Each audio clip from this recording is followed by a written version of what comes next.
Shalom,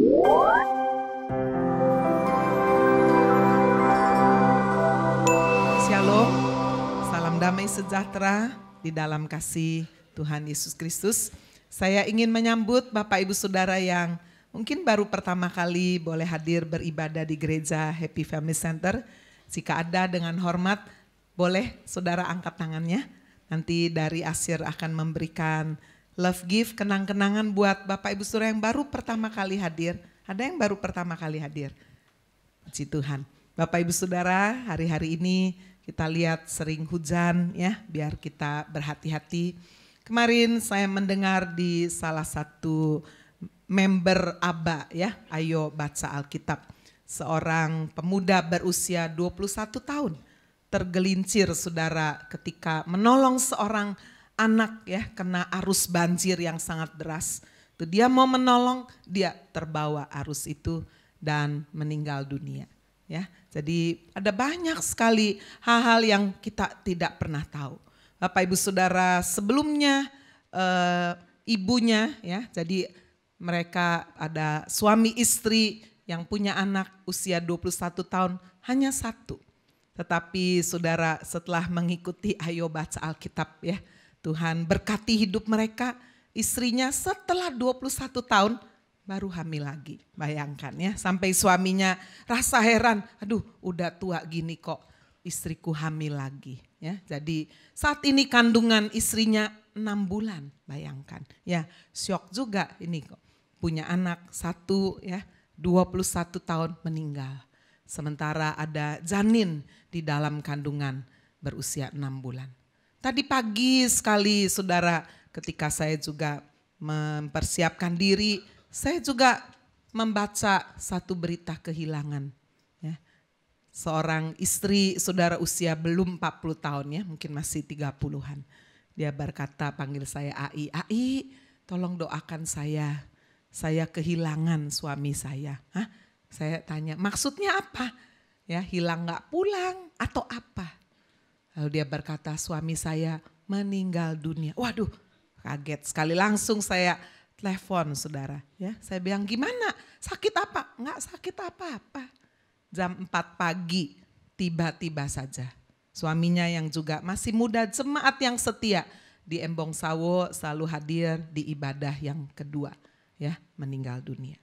Aduh, hari-hari ini sudah saya cukup sering mendengar orang-orang yang sehat meninggal dunia, lagi makan tek langsung udah jalan aja ya. Bapak Ibu Saudara, itu sebabnya ini juga boleh mengingatkan kita betapa kita tidak pernah tahu. Hidup dan mati ada di tangan Tuhan. Orang yang meninggal dunia tidak hanya harus melalui sakit dan kecelakaan. Betul tidak saudara ya? Tetapi biarlah kalau kita sungguh dalam hidup ini senantiasa berjalan bersama dengan Tuhan. Kapanpun Tuhan memanggil, biarlah kita berkata siap. Bapak Ibu Saudara sekalian, di bulan Februari ini Pak Hani sebagai gembala memberikan satu tema God First. Allah yang terutama. Kita sering sekali mendengarkan nasihat untuk mengutamakan Tuhan di dalam hidup ini. Tapi seringkali kita nggak bisa memahaminya secara detail. Kenapa sih Tuhan itu harus diutamakan, harus disembah-sembah? Kok kayaknya Tuhan itu gila hormat ya. Kalau dia itu baik, mengapa sih dia itu minta diutamakan? Kok kayaknya egois banget, sedikit-sedikit harus karena Tuhan. Nah, kita seringkali memandang itu dari sudut pandang kita sendiri. Demi keuntungan dan keinginan diri kita sendiri. Hari ini Bapak Ibu Saudara, saya ingin menyampaikan satu kebenaran firman Tuhan dengan judul alasan mengutamakan Tuhan. Mengapa sih saudara kita itu harus mengutamakan Tuhan? Ada 3 alasan yang saya ingin bahas pada pagi ini, dan saya berdoa, saya berharap siapapun saudara yang hadir maupun pemirsa live streaming dimanapun Anda berada, Surabaya, di luar Surabaya, bahkan di luar pulau, di luar negeri, biar kita boleh memahami Sungguh-sungguh God first. Yang pertama saudara alasannya adalah Allah adalah pencipta. He is the creator, the only creator. Dia adalah pencipta, satu-satunya pencipta. Kejadian 1 ayat 1 dan ayat 27 firman Tuhan berkata pada mulanya Allah menciptakan langit dan bumi. Pada mulanya belum ada apa-apa. Saudara sekalian dikatakan langit dan bumi kosong. Pada mulanya lah Allah yang menciptakan langit dan bumi. Maka Allah menciptakan manusia, itu di ayat 27. Menurut gambarnya. Menurut gambar Allah diciptakannya dia, laki-laki dan perempuan diciptakannya mereka. Jadi Bapak Ibu, kenapa kita harus mengutamakan Allah? God first. Karena dia pencipta. Dia menciptakan alam semesta, dia menciptakan kita. Allah pencipta, dia bukan ciptaan. Alam semesta dan manusia tidak ada, tiba-tiba ada. Tidak. Tapi karena ada yang menciptakan. Allah menciptakan langit, bumi dengan segala isinya. Bahkan saudara, dia jugalah yang menciptakan malaikat. Coba kita melihat saudara di dalam Ibrani pasal 1 ayatnya yang ke-7.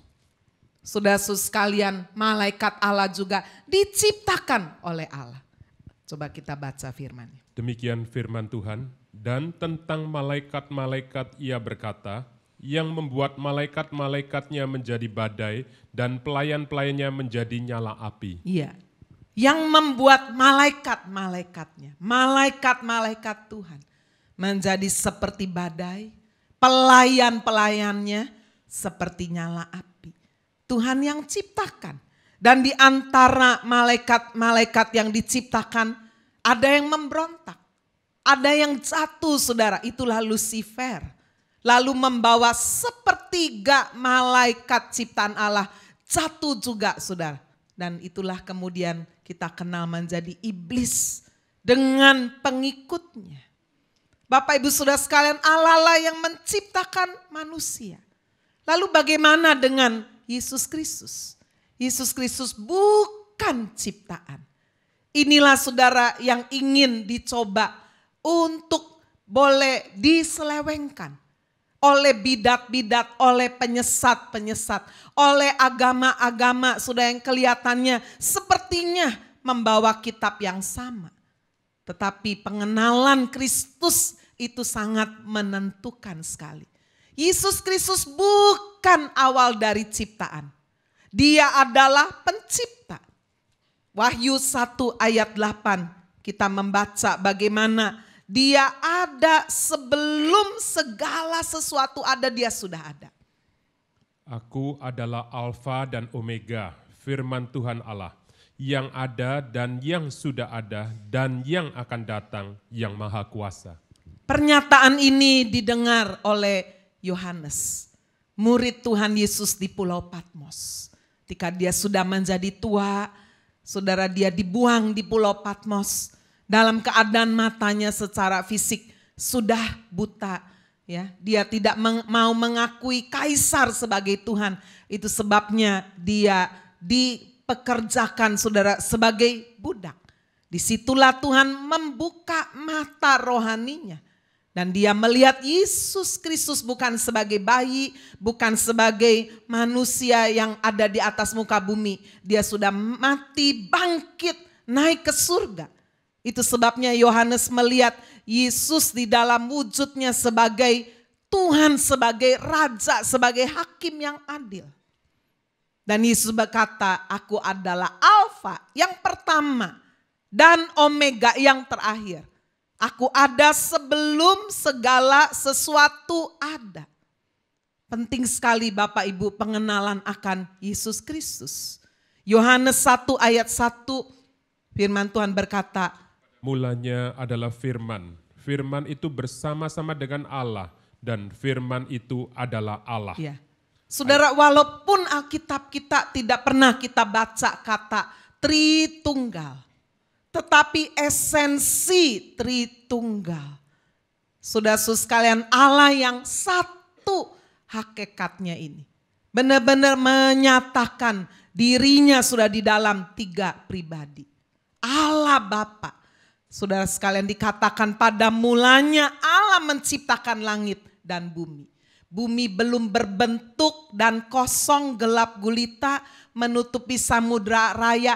Roh Allah melayang-layang. Inilah pribadi yang ketiga, Roh Allah. Lalu di ayat 3 dikatakan berfirmanlah. Inilah saudara, Allah Putra, Yesus Kristus. Pada mulanya adalah firman. Saudara-saudara sekalian, dan dikatakan firman itu bersama dengan Allah, bahkan firman itu Allah. Di dalam Yohanes 1 ayat 14 kita membaca. Firman itu telah menjadi manusia dan diam di antara kita. Dan kita telah melihat kemuliaannya, yaitu kemuliaan yang diberikan kepadanya sebagai anak tunggal Bapa, penuh kasih karunia dan kebenaran. Ya, firman itu dikatakan jadi manusia. Tidak ada yang mustahil, dia Allah. Firmannya, perkataannya jadi manusia. Itulah Kristus Yesus. Dia bukan diciptakan. Dia mencipta. Dia ada sebelum segala sesuatu ada. Dia bersama dengan Allah. Dia Allah. Dia menjadi manusia. Bapak Ibu Saudara sekalian. Itu sebabnya dia harus menjadi yang terutama. Itu sebabnya di dalam kekristenan yang benar, Yesus Kristus disembah. Dia Tuhan, dia Raja, dia Allah. Dan kita tidak boleh membandingkan Allah dengan apapun, dengan siapapun. Coba kita melihat Yesaya pasal 40. Ayat 18 sampai dengan ayatnya yang ke-20. Kita enggak boleh membandingkan dengan patung-patung yang dibuat oleh tangan manusia. Walaupun kayaknya wah hebat ya, tapi sudah coba kita lihat firman Tuhan. Jadi dengan siapa hendak kamu samakan Allah, dan apa yang dapat kamu anggap serupa dengan dia? Patungkah, tukang besi menuangnya, dan pandai emas melapisnya dengan emas, membuat rantai-rantai perak untuknya? Orang yang mendirikan arca, memilih kayu yang tidak lekas busuk, mencari tukang yang ahli untuk menegakkan patung yang tidak lekas goyang. Ya, sudah jelas sekali. Manusia karena sudah jatuh dalam dosa. Hubungan sudah dengan Allah terputus. Tetapi di dalam diri manusia itu masih ada serpihan Roh Allah saudara, ada kehausan, kekosongan, ingin mencari yang benar. Itu sebabnya saudara-saudara sekalian, seringkali manusia menganggap, wah ini yang hebat ini ya, yang ada di alam semesta ini. Dia melihat pohon yang besar, disembah. Wah ini makhluk ini ya, luar biasa ini, dia sembah. Dia lihat alam semesta, matahari, bulan, bintang juga disembah. Manusia membuat patung supaya dia bisa menolong manusia. Dikasih mungkin tangannya yang banyak, kasih mungkin matanya yang besar dan sebagainya. Tetapi firman Tuhan dengan jelas berkata, kita enggak boleh menyamakan Allah dengan siapapun, dengan patung, buatan tangan manusia, apakah itu dari kayu, apakah itu dari besi, apakah itu dari tembaga. Siapa yang buat patung itu? Manusia. Itu sebabnya Bapak Ibu Saudara, kita tidak boleh membuat patung, membeli patung, lalu menyembahnya. Allah sungguh menyatakan itu sebagai satu perintah. Coba kita baca lagi ayat 25 dan ayat 26 dari Yesaya 40. Dengan siapa hendak kamu samakan aku, seakan-akan aku seperti dia, firman yang maha kudus. Arahkanlah matamu ke langit dan lihatlah, siapa yang menciptakan semua bintang itu dan menyuruh segenap tentara mereka keluar sambil memanggil nama mereka sekaliannya.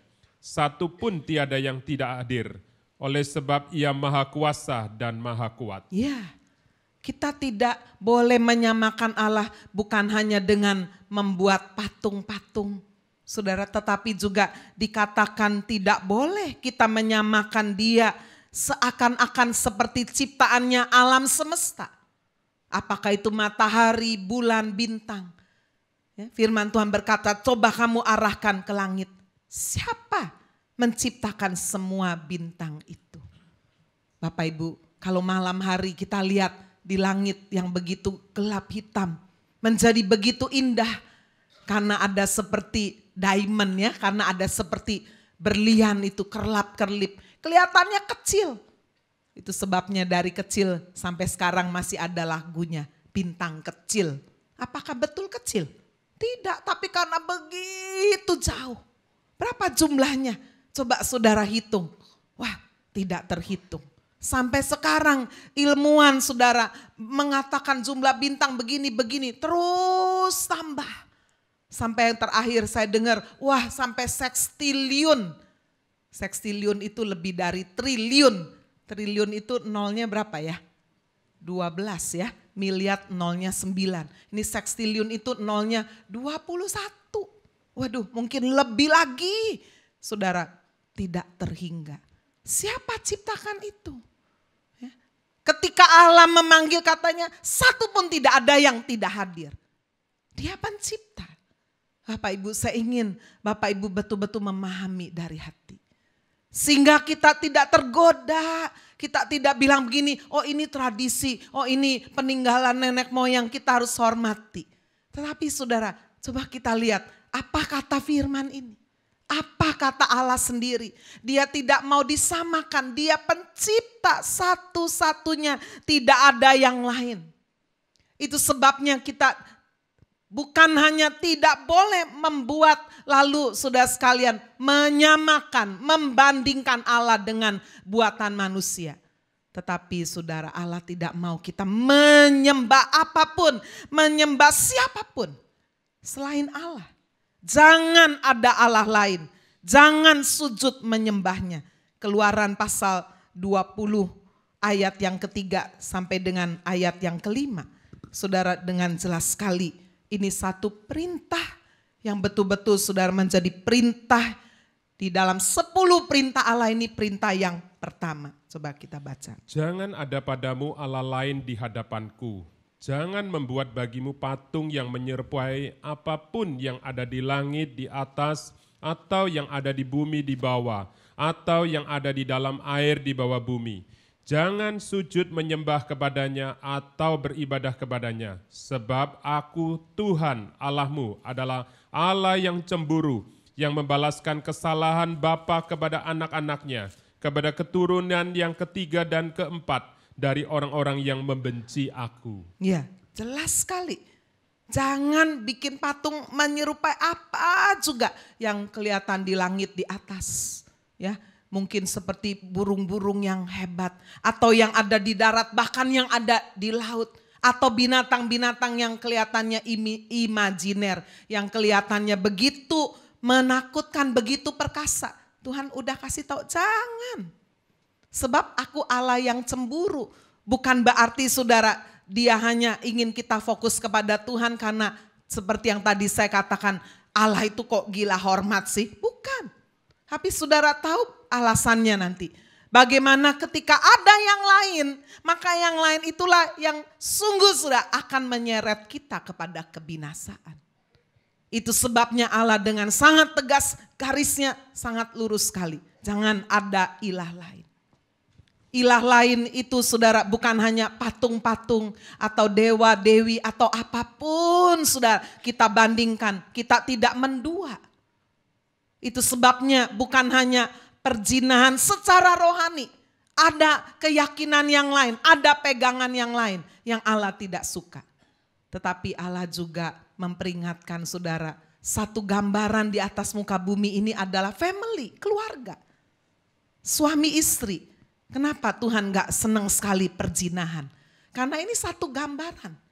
Perzinahan secara jasmani itu saudara-saudara sekalian tidak disukai, sangat menyakiti hati pasangan yang dihianati. Itu menggambarkan hati Allah. Yang menciptakan, dia ingin yang diciptakannya itu tujuannya apa? Sembah aku lu yang menciptakan. Kok kamu nyembahnya yang lain? Yang aku ciptakan yang sudah jatuh kok kamu sembah? Gimana perasaan? Itu hati Allah. Tetapi Bapak Ibu Saudara sekalian, Allah lain bukan hanya sekali lagi berupa patung-patung dan yang lain-lain. Coba kita lihat di dalam 2 Korintus pasal 4 ayat yang keempat. 2 Korintus pasal yang keempat, ayat yang keempat. Yaitu orang-orang yang tidak percaya, yang pikirannya telah dibutahkan oleh ilah zaman ini, sehingga mereka tidak melihat cahaya Injil tentang kemuliaan Kristus yang adalah gambaran Allah. Ya, Rasul Paulus bicara lebih jauh, mengaplikasikan di dalam hidup kita sekarang ini. Katanya ada ilah zaman ini. Apa itu?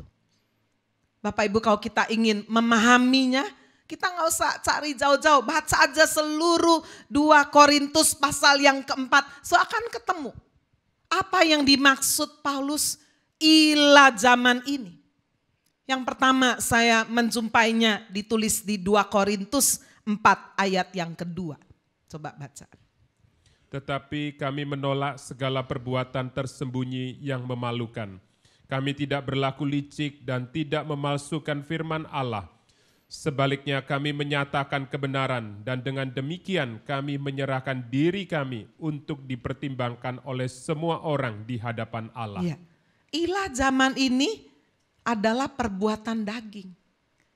Firman Tuhan berkata perbuatan tersembunyi yang memalukan. Apa saja yang saudara lakukan yang sembunyi-sembunyi, saudara tahu itu memalukan? Apakah itu perzinahan, kebohongan, mencuri, manipulasi, korupsi, apa aja, menjelekkan orang di belakang orangnya, betul tidak? Perbuatan yang tersembunyi yang memalukan, perbuatan daging. Saudara, firman Tuhan berkata, jangan dibutakan oleh ilah zaman ini. Ini juga bisa membuat kita tidak berkata Allah yang terutama, God first. Terbukti sudah, orang kalau melakukan perbuatan yang memalukan, yang tersembunyi, apa dia bisa menyembah Tuhan dengan sungguh-sungguh? Nggak bisa. Apa dia bisa melayani Tuhan dengan sungguh-sungguh? Nggak bisa, karena ada ilah ini. Ilahnya adalah berupa perbuatan yang tersembunyi, yang memalukan. Yang kedua masih dari ayat yang keempat tadi kita baca.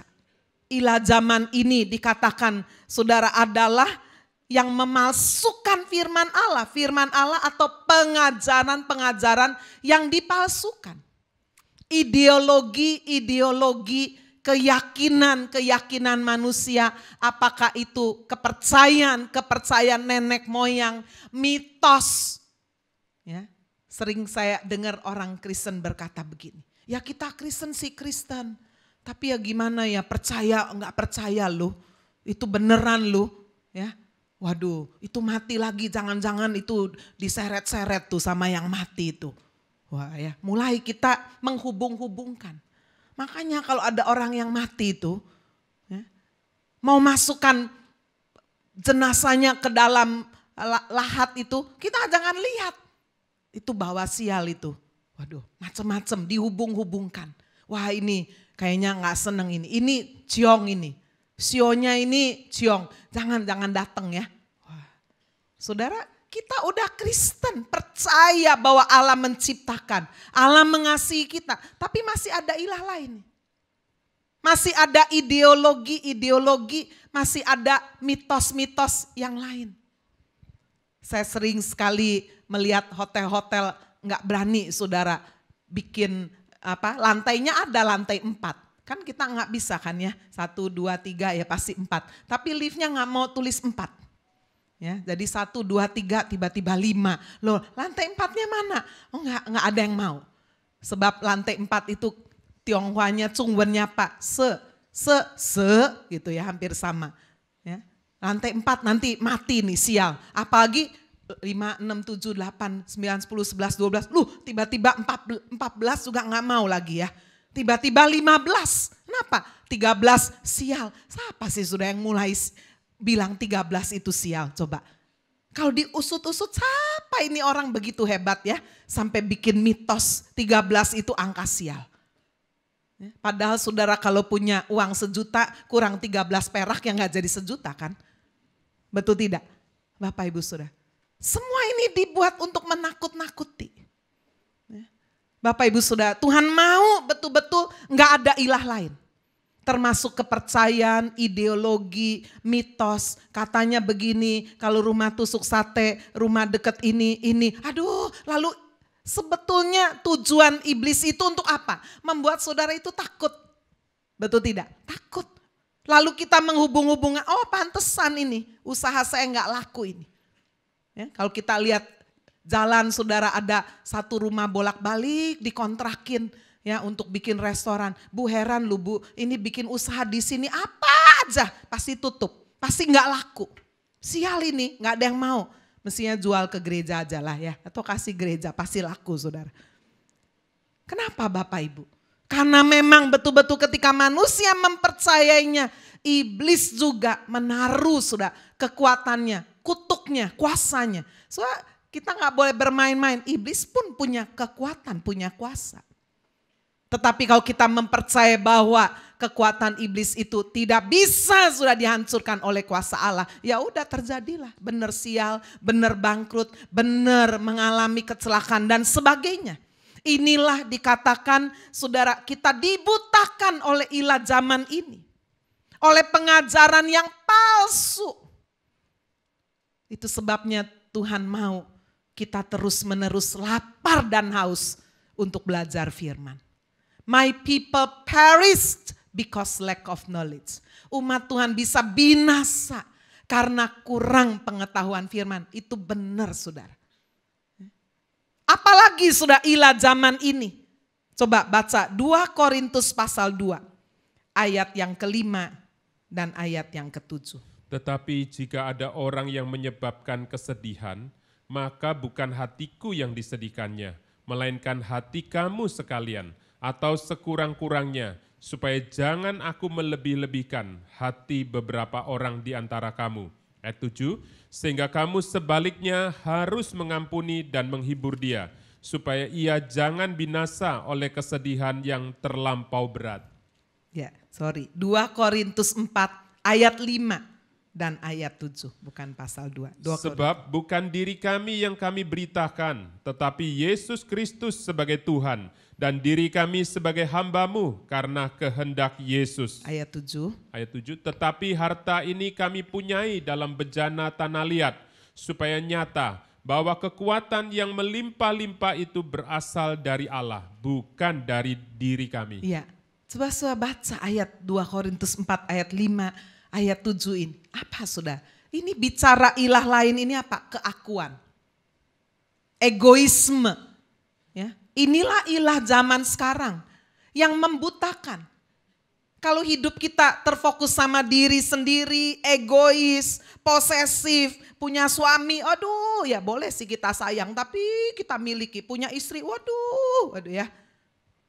Posesif sekali Bapak Ibu. Kita punya harta, waduh rasa memiliki luar biasa. Bapak Ibu Tuhan gak mau. Saudara punya anak, waduh anaknya kayak idol ini. Anaknya ini lebih dari Tuhan. Itu sebabnya ada firman Tuhan berkata, barang siapa mengasihi bapaknya, ibunya, anaknya laki atau perempuan lebih daripada Tuhan, enggak layak. Karena jadi apa? Jadi idol, jadi ilah lain. Jadi sudah baca tadi di ayat 5, bukan diri kami nih yang kami beritakan. Hamba Tuhan kalau enggak hati-hati. Firmannya itu fokusnya kepada diri sendiri. Itu sebabnya gereja Happy Family saya berusaha saudara sangat nggak gampang-gampang terima pengkhotbah. Walaupun kelihatannya laris, populer, kok enak ya kalau khotbah. Saya perhatikan ada berapa banyak khotbah fokusnya itu si pemberita, dirinya ini loh. Kesaksian, khotbahnya 45 menit, 40 menit cuma kesaksian. Tuhan buatin, hebat. Saudara pulang dapat apa? Saudara pulang dapat, hamba Tuhan itu memang ciami. Nggak ada yang ciamik kayak dia. Loh, Tuhan marah saudara kalau begitu. Siapa yang diberitakan? Firman Tuhan berkata, bukan diri kami yang diberitakan. Kalau saudara pulang dengan membawa satu di hati, waduh Bu Agnes memang ciami, waduh saya udah berdosa ini. Ilah lain adalah ketika ada keakuan diri sendiri, ego kita, ya, rasa posesif memiliki yang begitu besar, popularitas. Ya, di ayat 7 dikatakan harta ini kami punyai dalam bejana tanah liat. Seorang penasehat raja, ya jelek sekali mukanya uhelek. Satu kali anaknya raja bilang, aduh kamu itu ya rasa cemburu nih sama penasehatnya raja karena raja deket sekali. Kayaknya lebih sayang sama penasehatnya daripada sama anaknya. Jadi anak perempuannya bilang, saya heran sekali Tuhan itu kok kayak gak punya mata ya. Masa orang sejelek kamu itu loh dikasih kebijaksanaan yang begitu hebat. Ya, jadi putri raja itu menghina. Lalu kemudian saudara penasehat itu berkata, kamu lihat anggur-anggur yang ada disimpan raja itu. Seharusnya jangan ditaruh di tanah liat, jelek itu. Taruh coba di kristal-kristal, kan cocok kan? Ya, putrinya berkata, iya juga, betul juga. Wah, dia lalu perintahkan semua anggur-anggur simpanan raja itu sudah ya, semuanya suruh ganti, taruh di gelas-gelas kristal, di botol-botol kristal. Waktu rajanya pesta suruh keluar anggur. Gimana sudah? Anggurnya bosok semuanya. Ya. Wah, raja marah sekali. Kenapa ini? Ternyata karena tidak lagi ditaruh di bejana tanah liat, tapi taruhnya di kristal. Siapa yang suruh? Putri raja. Ya, di situ putri raja belajar bahwa ternyata saudara kebijaksanaan tidak selalu ada di dalam kristal yang indah. Kebijaksanaan ada di dalam bejana tanah liat. Amin. Saudara dan saya harus menjadi bejana tanah liat. Jangan lupa kita diciptakan saudara dari tanah liat, dari lempung. Coba sih lihat kiri kanan secantik, sehebat, sekaya, seganteng apapun, semuda apapun. Coba bilang, yuk tanah liat. Ya, sesama tanah liat, jangan sombong. Loh, tanah liat, kami harta ini kami punyai dalam bejana tanah liat. Supaya nyata bahwa kekuatan yang melimpah-limpah itu berasal dari Allah, bukan dari diri kami. Jadi inilah ilah zaman ini. Ketika kita ingin didulukan, kita ingin nomor satu, kita ingin anak kita kalau nggak nomor satu stres. Kita kalau nggak dipuji stres. Waduh, hati-hati. Itu bisa menjadi ilah zaman sekarang. Yang keempat sudah, coba kita belajar lagi. Ilah zaman sekarang, 2 Korintus 5. 2 Korintus 5 ayatnya yang 2 Korintus 4 ayat yang ke-10. Kami senantiasa membawa kematian Yesus di dalam tubuh kami, supaya kehidupan Yesus juga menjadi nyata di dalam tubuh kami. Iya. Kami senantiasa, bukan kadang-kadang kalau ingat atau seminggu sekali di gereja, senantiasa membawa kematian Yesus di dalam tubuh kami. Artinya apa saudara? Orang Kristen itu nggak boleh tujuannya itu adalah hanya untuk senang-senang, hedonisme, keduniawian. Ikut Tuhan supaya saya kaya, supaya saya sukses, supaya saya berhasil. Itu bisa menjadi ilah zaman sekarang yang justru membutakan mata kita. Membuat kita tidak berkata, Tuhan engkau yang paling utama. Aduh luar biasa ya. Paulus berkata apa? Biar aku senantiasa bawa kematian Kristus. Amin. Kau sudah memahami ini. Ketika ada penderitaan kita nggak berkata, oh dia ada dosa apa ya. Seperti yang tadi saya ceritakan di awal. Aduh usia 21 tahun belum kawin ini. Oh mati. Aduh suami sampai nangis tadi pagi saya doakan. Aduh anak saya masih kecil, baru umur 13, masih muda sekali. Kami nggak siap, siapa yang siap? Ya.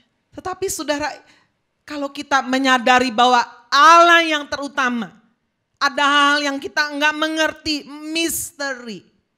Kita hidup, memang Tuhan menjanjikan kita bahagia, kita senang, tapi bukan senang-senang terus. Sehingga ketika ada penderitaan, kita rasa nggak mau ini, kami tolak, lalu kita kecewa. Jangan. Paulus berkata, aku senantiasa membawa kematian Kristus. Ada saat kita harus benar-benar saudara sekalian memikul salib. Amin. Menyangkal diri. Nggak salah ditipu orang. Satu teman saya dari luar negeri cerita sama saya. Bu, saya baru ada urusan bisnis ini. Ya, orangnya bilang ditipu sama orang lain, jadi dia nggak bisa bayar hutang. Gimana saudara? Ya, terus saya bilang, itu kamu terus gimana? Ya saya nggak bisa apa-apa, saya juga harus bayar orang. Masa orang yang diutangi saudara bilang, sorry ya saya nggak bisa bayar karena klien saya ditipu orang. Boleh nggak begitu saudara? Nggak boleh kan? Saya bilang kasih tahu bahwa kamu harus bayar, sudah. Dan orangnya punya uang, Ini sudah hati-hati hari-hari ini. Ada berapa banyak orang seringkali saudara fokusnya adalah nggak mau rugi. Padahal sudah bersahabat begitu lama, korbankan persahabatan, korbankan nama baik. Apa sih artinya uang? Saudara mungkin 2 miliar buat orang itu sebetulnya punya uang, ganti aja. Sama-sama, ya dia ditipu tapi dia harus bayar. Masa saya bisa bilang sama Pak Sutrisno kalau saya pinjam uang, ya sorry ya saya nggak bisa bayar sebab saya ditipu orang. Dia bilang lo ditipu itu urusanmu, tapi utangmu sama saya beresan. Ya nggak ada uang, oke, nggak ada apa yang ada padamu, rumah, mobil, apa yang ada, paling tidak bilang saya mau berusaha bayar, walaupun saya ditipu saya mau berusaha bayar, saya cicil ya, saya angsur ya. Itulah kekristenan. Rela menderita, rela dirugikan tuh itu saudara. Menderita saudara jangan pikir dipukuli, dicambuki, aduh terlalu jauh. Menderita buat kita rela dirugikan. Aku lu ndak ikut nipu lu, kok aku mesti bayar ya? Amin saudara. Ilah zaman ini. Kita bisa lihat ini di 2 Korintus pasal 4, Paulus menjelaskannya. Sekarang kita lihat saudara, alasan yang kedua. Kenapa God first? Bukan hanya He is the only creator. Tetapi He is the only redeemer. Hanya Dia penebus. Allah adalah penebus. Yesaya 43 ayat 1. Tetapi sekarang beginilah firman Tuhan yang menciptakan engkau hai Yakub, yang membentuk engkau hai Israel. Janganlah takut.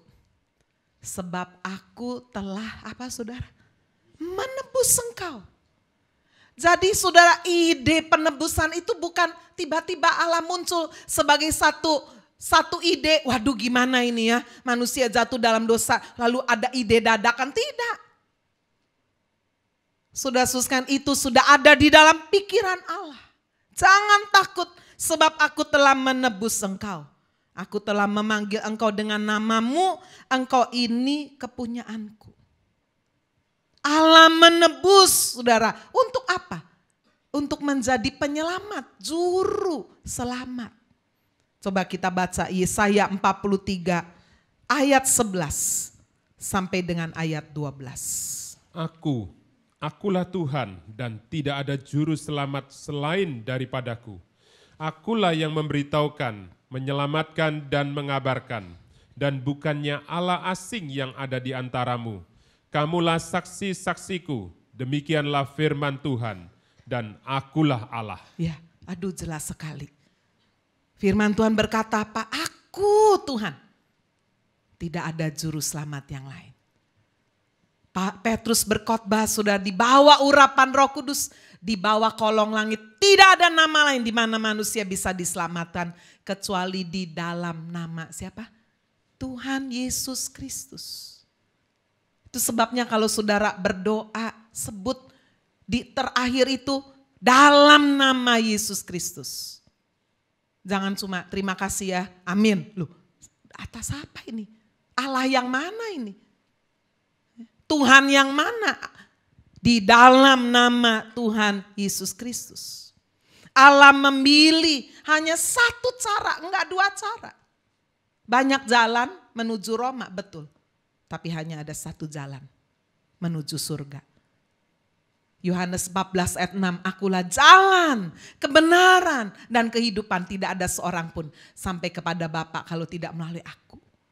Saudara harus teguh, bulat hati ini. Sehingga apa? Benar-benar sudah menghadapi masalah, kerugian, kebangkrutan, anak mengecewakan, suami, istri, siapa aja bisa mengecewakan. Hanya Dia juru selamat tidak bisa mengecewakan. Amin. Coba kita baca kebenaran firman itu. 1 Petrus 1 ayat 18 sampai dengan ayatnya yang ke-20. Sebab kamu tahu bahwa kamu telah ditebus dari cara hidupmu yang sia-sia, yang kamu warisi dari nenek moyangmu itu, bukan dengan barang yang fana, bukan pula dengan perak atau emas, melainkan dengan darah yang mahal, yaitu darah Kristus yang sama seperti darah anak domba yang tak bernoda dan tak bercacat. Ia telah dipilih sebelum dunia dijadikan, tetapi karena kamu baru menyatakan dirinya pada zaman akhir. Ya, ditebus. Jadi surat perjanjian lama itu satu bayangan. Di dalam perjanjian lama, saudara, para imam itu membawa korban bakaran, harus ada darah. Setiap penebusan harus pakai darah. Itu sebabnya saudara lihat di dalam praktek-praktek agama-agama yang lain ya. Kalau saudara mau minta sembuh, mau minta apa kaya, mesti ada yang dipotong. Apakah itu ayam hitam lah, kambing lah. Ya. Iblis itu meniru, cuma bisa meniru. He is the imitator. Dia itu peniru, KW saudara. Itu sebabnya jangan suka beli barang KW. Ya. Iblis itu suka tawarin yang KW. Ini loh lebih gampang, lebih instan, gak soro-soro. Lebih murah harganya. Gak usah lah jadi Kristen itu mahal harganya, mahal. Harus menderita, harus pikul salib, harus ngalah terus. Gak boleh nyeleweng, gak boleh free sex, gak boleh nipu, angel. Ojo jalan itu. Ini loh ada jalannya, KW ini. Persis toh, api toh, orang gak tahu kan? Iya, tapi ujungnya adalah maut. Bapak Ibu Saudara. Iblis pakai cara yang mirip, sama. Mau bikin perusahaan, bikin pabrik, gimana supaya ini diberkati? Harus ada korban. Potong sapi, potong lembu, tanam kepalanya. Betul gak saudara? Ada korban, ada darah. Bapak Ibu, dalam perjanjian lama hanya imam-imam yang boleh bawa korban itu. Ada imam besar yang dipilih Tuhan. Setahun sekali setelah dia menyucikan diri dengan juga memotong korban anak domba. Dia kembali mewakili Allah saudara. Membawa ini dosa-dosanya orang Israel ini. Dia datang kepada Tuhan, masuk ke ruang Maha Kudus. Itu gambaran. Tetapi di dalam perjanjian baru, coba kita baca surah Ibrani pasal 4. Ibrani pasal yang keempat, ayatnya yang ke-15. Sebab imam besar yang kita punya bukanlah imam besar yang tidak dapat turut merasakan kelemahan-kelemahan kita. Sebaliknya sama dengan kita, ia telah dicobai hanya tidak berbuat dosa. Ya, Allah memilih Yesus Kristus. Itulah yang ada dari sebelum segala sesuatu ada. Dialah firman yang jadi manusia. Dia menjadi imam besar. Dia harus jadi manusia. Alasannya apa? Supaya dia bisa turut serta merasakan semua kelemahan penderitaan manusia. Dia dicobai, hanya dia tidak berbuat dosa. Amin. Supaya dia bisa menjadi korban yang sempurna. Enggak keluar masuk. Sekali dia masuk, sekali dia mengorbankan dirinya. Darah pengorbanannya itu sempurna. Amin. Itu sebabnya God first. Karena dia penebus, gak ada yang lain. Saudara, lu sudah dibeli dengan darah yang mahal.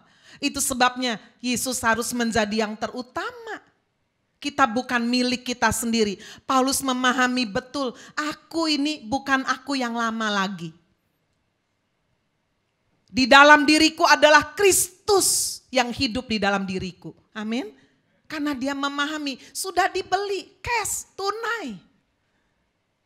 Oleh darahnya, bukan dengan barang yang fana. Saya berharap benar-benar saya berdoa Roh Kudus. Benar-benar saudara menginspirasikan, mengurapi benar-benar. Sampai saudara menangkap, aduh betul ya. Dia pencipta. Kalau bukan dia, saya enggak ada. Tapi dia bukan hanya mencipta waktu ciptaannya jatuh.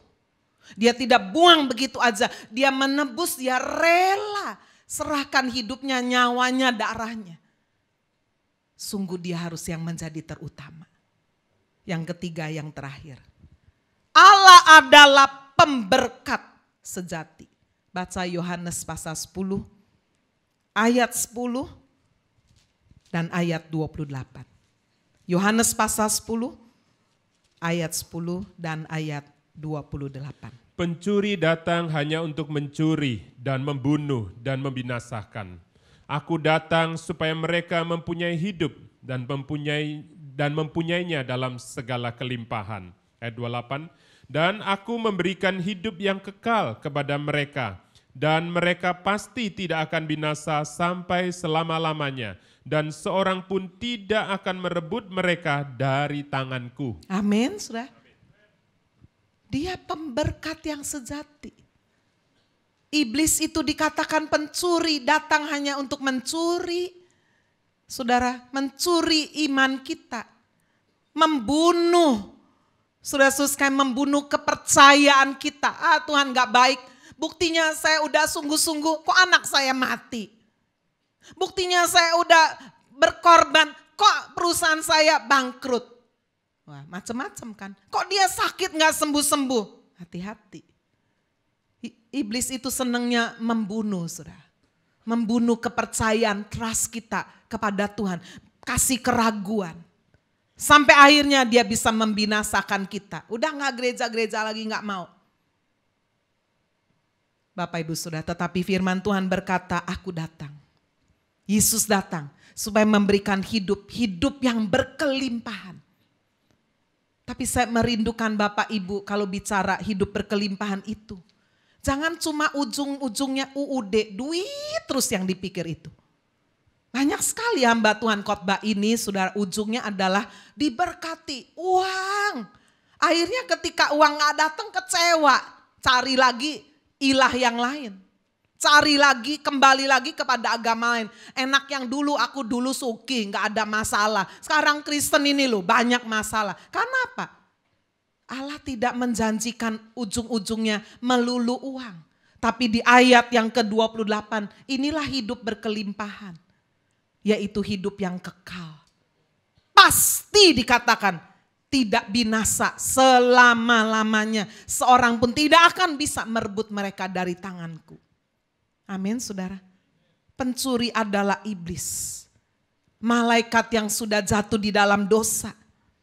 Iblis itu bisa beri apa saja yang manusia minta. Kekayaan, kemewahan, kedudukan, kekuasaan, popularitas. Asal satu, sembah aku. Jangan jadikan Tuhan yang pertama. Jangan jadikan Yesus yang pertama. Udah selingkuh aja secara rohani. Mendua aja, gereja-gereja tapi punya yang lain. Gak apa-apa toh. Nah, surga dapat nanti, dunia juga dapat. Caranya dari iblis ini lebih gampang. Tidak, saudara. Tuhan tahu kalau engkau mendua, kata firman Tuhan, kamu tidak akan terima hidup yang kekal. Itu sebabnya Bapak Ibu Saudara, kita lihat, coba Yesus aja dicobai. Matius pasal 4 ayat 9 dan ayat 10. Dan berkata kepadanya, semua itu akan kuberikan kepadamu jika engkau sujud menyembah aku. Maka berkatalah Yesus kepadanya, enyalah iblis, sebab ada tertulis, engkau harus menyembah Tuhan Allahmu dan hanya kepada Dia sajalah engkau berbakti. Iya.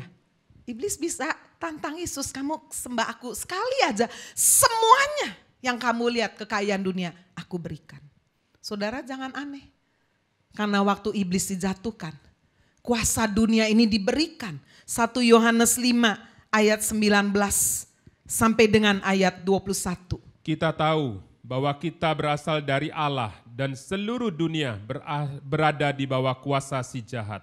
Akan tetapi kita tahu bahwa anak Allah telah datang dan telah mengaruniakan pengertian kepada kita, supaya kita mengenal yang benar dan kita ada di dalam yang benar, di dalam anaknya Yesus Kristus. Dia adalah Allah yang benar dan hidup yang kekal. Anak-anakku, waspadalah terhadap segala berhala. Amin. Waspada terhadap segala berhala. Bukan cuma patung-patung jimat-jimat. Berhala itu keinginan kaya, berkuasa. Wah, ya ini iblis bisa kasih.